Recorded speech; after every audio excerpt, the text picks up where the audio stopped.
You're listening to Where You Live with Gene Sullivan. Welcome back. This is Where You Live with Gene Sullivan. I'm broadcasting from the Natural Green Lawn and Landscape Studios. Keep playing that, Chris. That's wonderful. We're brought to you by Extreme Exteriors and American Family Insurance, the Kim Bennett Agency. As an American family insurance agent, Kim believes that there's much more to insurance than the policy itself. It's about providing you with dependable protection and services. Kim believes that trust and credibility can't be demanded.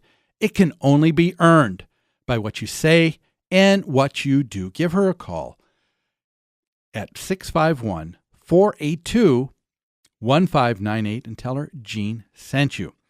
It's time for a message from the Minnesota Multi-Housing Association. The MHA Minute is brought to you by Start to Finish Contracting Maintenance Services. Start to Finish provides 24-hour service for all your home and business maintenance needs.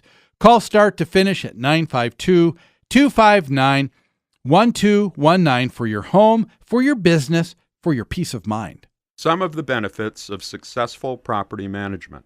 Are you ready?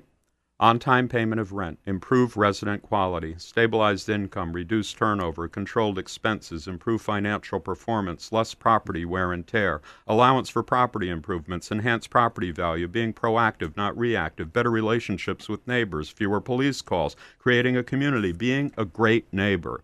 These are some of the benefits of good property management.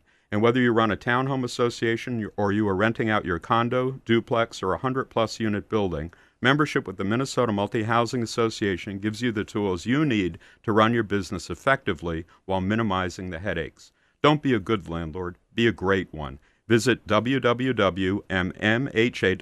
That's two M's, mmha.com. Now, this next story is something that I received from MHA, and that's one of the reasons why I would become a member. Right there is that if you're a landlord, you own property, you'll receive regular notices from MHA because they really work hard to be a watchdog to find out what's happening. And there are some things that are taking place in the city of Bloomington. Yes, that's right. There is a landlord alert. That's right.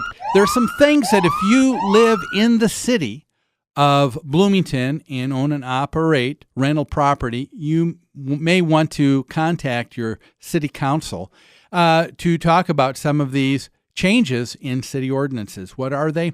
Well, I've got 4 things right here for you to consider this morning.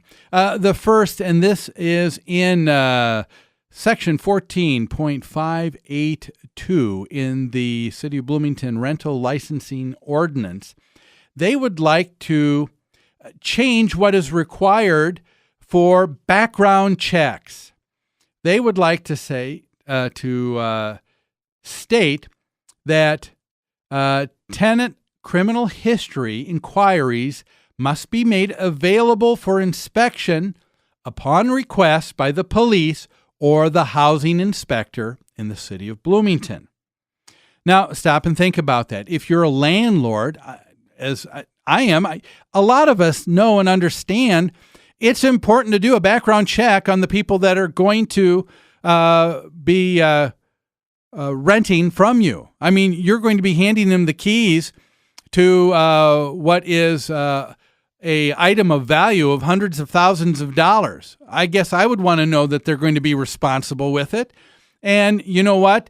More importantly, I think it is common sense that if you're a landlord, you want to do a background check. You don't just give it to anybody that can fog a mirror. You want to find out. But here, the city of Bloomington wants to go one step further.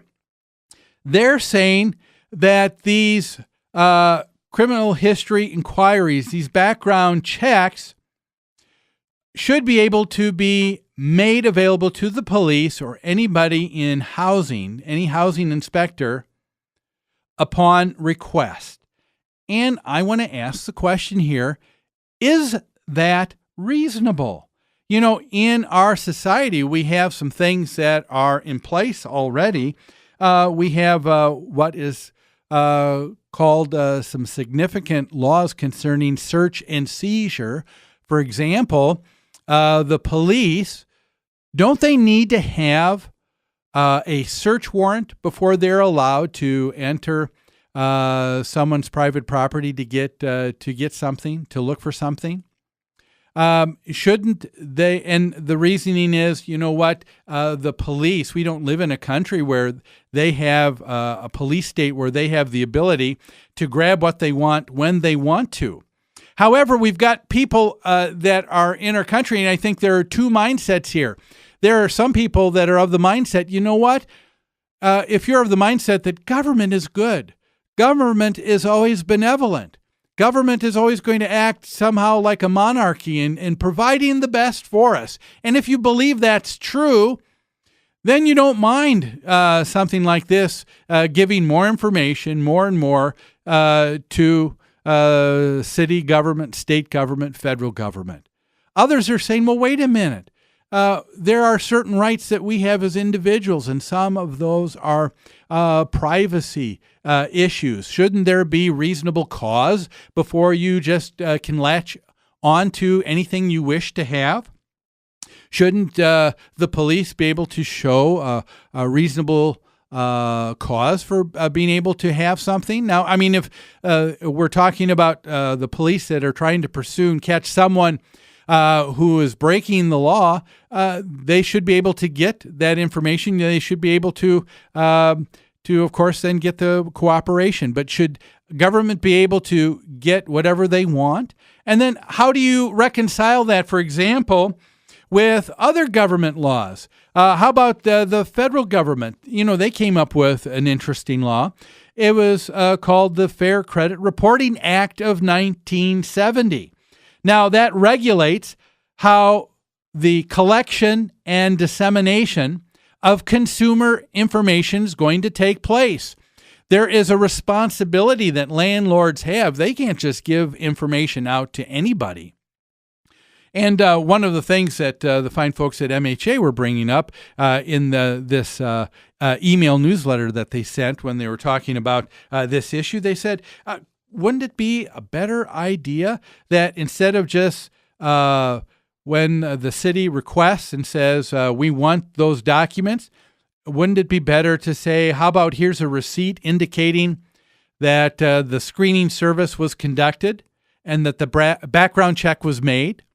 I mean, do you really need to see? Do they really need to begin to collect all of that information? And why? And then it's one thing for the police to do it because of criminal investigation and issues. But how about housing inspectors? Do they really need to have that private information? Does that really make sense? Again, so, you know, there are some concerns, and it gets down to what you think of government and the role of government here. There are so many other things here, too. I don't think we're going to have time to cover them all today here. Another issue besides the background check also says that all tenant leases must include a disorderly behavior and nuisance conditions addendum prohibiting disorderly behavior and nuisance conditions. I'm thinking, really? Do we need to have a special addendum? Is the city of Bloomington really saying we need a special addendum to the lease and everything that's already there saying, tenants, you can't act in a disorderly way or be a nuisance to other people in the neighborhood? Is that going to do it? Another piece of paper attached to the lease that already says it somewhere else that they can't act this way? And again, how about that issue when we talked about ignorance of the law is no excuse? What is it that this extra piece of information is going to do, this extra requirement? What we're talking about is the city trying to address issues and not really addressing them. If a city has an issue with disorderly conduct, just having another piece of paper saying, don't do this and don't do that, won't take care of it. Those laws are already in existence. Those pieces of paper are already there. They think that they need to think of new and different ways of enforcement. And part of that might be getting to common sense. And that's what we're all about in the show, right? Well, hey, we're going to end today's show. Thanks for being part of this hour with us. Hope you have a great rest of the weekend. We look forward to having you here next week on Where You Live. I regret to announce this is the end. I'm going now. I bid you all a very fond farewell. You are the weakest link. Goodbye. Bye.